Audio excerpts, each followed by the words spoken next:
ప్రభు prime political టీవీకి స్వాగతం సుస్వాగతం. నేను మీ డాక్టర్ ప్రభుకుమార్ చల్లగాలి, సీనియర్ ఫిజిషియన్, పొలిటికల్ అనలిస్ట్.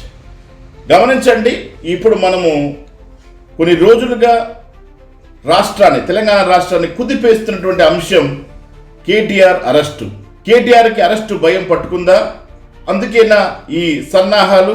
అందుకేనా పార్టీ కార్యకర్తలు, పార్టీ శ్రేణులు తండోపతండాలుగా కేటీఆర్ గృహాన్ని దర్శిస్తున్నారు? ఎందుకు అసలు ఈ అంశాలపైన మనం ఆలోచించాలి. ఎందుకు కేటీఆర్ అరెస్టు జరుగుతుందా అంటే జరిగే అవకాశాలు ఎక్కువని మనకి హైకోర్టు, సుప్రీంకోర్టు యొక్క అంశాలు తెలియజేస్తున్నాయి. వారంతట వారే కేటీఆర్ గారు తమ వాదనల్ని కొన్ని కోట్ల ముందు వినిపించకుండా వెనక్కి తగ్గాల్సిన అవసరం ఏంటి అనే ప్రశ్నలకు మీకు సమాధానం చెప్తాను. ఈ విశ్లేషణ మీరు గమనించండి. ఏంటి కేటీఆర్కి ఉన్న భయం? ఏంటి ఈ వ్యవస్థలో జరుగుతున్నటువంటి అన్యాయం? ఎందుకని ఇది పార్టీల యొక్క లేదు పార్టీలు మారినందుకు, ప్రభుత్వాలు మారినందుకు జరుగుతున్నటువంటి అన్యాయమా, లేదా నిజంగానే కేటీఆర్ ఈ కుంభకోణం వాస్తవమేనా? కేటీఆర్ అరెస్టు ఖాయమా అని ఆలోచిస్తే హైకోర్టు, సుప్రీంకోర్టులో కూడా చుక్క ఎదురైంది కేటీఆర్కి. కారణం ఏంటంటే లోవర్ లెవెల్లో ఈడీ వేసేటువంటి సవాల్. ఎందుకు ఆర్బీఐ నుంచి పర్మిషన్ తీసుకోకుండా, ఆర్బీఐ దగ్గర నుంచి అనుమతులు తీసుకోకుండా డబ్బుల్ని ట్రాన్స్ఫర్ చేశారు ఇతర దేశాలకి? ఈ రేసులో 55 కోట్ల రూపాయలు మనీ లాండరింగ్ జరిగింది అని ఈ ఈడీ యొక్క ప్రధానమైనటువంటి అభియోగం. ఎందుకు మరి ఆ కింద ఉన్నటువంటి ఆఫీసర్స్ ఇవన్నీ ఆలోచించకుండా త్వరితగతినే ఈ డబ్బుల్ని ట్రాన్స్ఫర్ చేశారు? ఎవరి యొక్క ప్రమేయంతో ఈ డబ్బులన్నీ విదేశాలకు వెళ్ళాయి అనేదే ఈడీ ప్రశ్నలు. అందుకనే ఈడీ కంటిన్యూస్గా మరి కేటీఆర్ పైన ప్రశ్నల వాన కురిపిస్తూ ఉంది, ప్రశ్నల జల్లు కురిపిస్తూ ఉంది. ఈడీ కానీ, ఏసీబీ కానీ, ఇతర విభాగాలన్నీ కూడా దీంట్లో ఇన్వాల్వ్ అయ్యేటువంటి అవకాశం ఉందా అంటే తప్పకుండా ఉంది. అనేకమైనటువంటి వర్గాలు వీటిలో అనేకమైనటువంటి విశ్లేషణలు తీసుకుని వస్తున్నారు. చట్టం వైపు చూస్తే చట్టంలో అనేకమైనటువంటి విషయాలు పొందుపరచబడి ఉన్నాయి.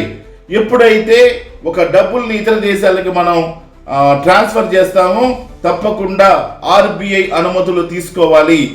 ఫేమా రూల్స్ మరియు ఆర్బీఐ గైడ్ లైన్స్ మరియు లోకల్ బాడీస్, స్టేట్ యొక్క అథారిటీస్ యొక్క లోపల ఉండేటువంటి అనేక అంశాలని పర్మిషన్లు తీసుకుని కానీ మనము మన డబ్బుని, ప్రజల యొక్క సొమ్ముని జాగ్రత్తగా ఇతర దేశాలకు పంపించాల్సిన అవసరం ఉంది.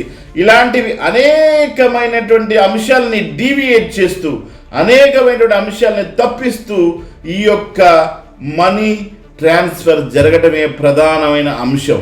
ఎప్పుడైతే ఈ మనీ ట్రాన్స్ఫర్ ఆ విధంగా జరిగిందో, రూల్స్ రెగ్యులేషన్స్ పాటించకుండా డబ్బులు ట్రాన్స్ఫర్ అవుతాయో అప్పుడు ప్రభుత్వాలు, తర్వాత ఈడీ, ఎన్ఫోర్స్మెంట్ డైరెక్టరేట్ కానివ్వండి, లేదా ఏసీబీ కానివ్వండి, లేదా లోకల్ బాడీస్ ఉన్నటువంటి సిబిసిఐడీలు కానివ్వండి, అనేక మంది ఈ కేసు పైన కన్నేసి తీవ్ర పరిశోధన చేసే అవకాశం ఉంది. ఇప్పటికింకా అయిపోలేదు. కేటీఆర్ అరెస్ట్ అవుతారా, ఇంటికి వెళ్తారా అనేది పెద్ద ప్రశ్నగా ఉంది. కాబట్టి మనం గమనించాలి, చూద్దాం. కేటీఆర్ని ఇది ప్రభుత్వాల కుట్ర అని కూడా ఒక పక్కన ఆలోచిస్తే, మరి ప్రభుత్వాలు మారినందుకు ప్రభుత్వాల కుట్ర చేస్తున్నాయా అని ఆలోచిస్తే ఇక్కడ నియమ నిబంధనలు ఉల్లంఘన జరిగిందనేటువంటి ఒక విషయం మనకు బయటికి కనపడతా ఉంది. కాబట్టి తెలంగాణ ప్రజల్ని, ఆంధ్ర ప్రజల్ని ఇప్పుడు వేధిస్తున్నటువంటి ప్రశ్న ఏంటంటే, ఇది ప్రభుత్వాల కుట్ర లేకపోతే నిజంగానే ఈ కుంభకోణం జరిగిందా అని. దానికోసమే ఈడీ తన ప్రయత్నం చేస్తుంది.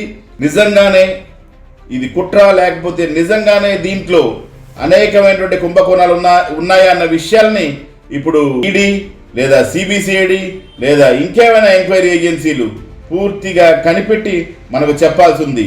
దీన్ని బట్టి మనకు తెలియాల్సింది ఏంటంటే, ఈరోజు కేటీఆర్ ఇంటికి వెళ్తారా, జైలుకి వెళ్తారా? ఈ అంశం ఆంధ్ర, తెలంగాణ ప్రజల్ని ఎంతో ఆశ్చర్యంతో వెయిటింగ్ చేపిస్తున్నటువంటి అంశం. కాబట్టి ఈ విషయం పైన రేపు మళ్ళీ మనం కలుసుకుందాం. కేటీఆర్ ఇంటికి వెళ్తారా, జైలుకి వెళ్తారా? గమనిద్దాం. నమస్కారం.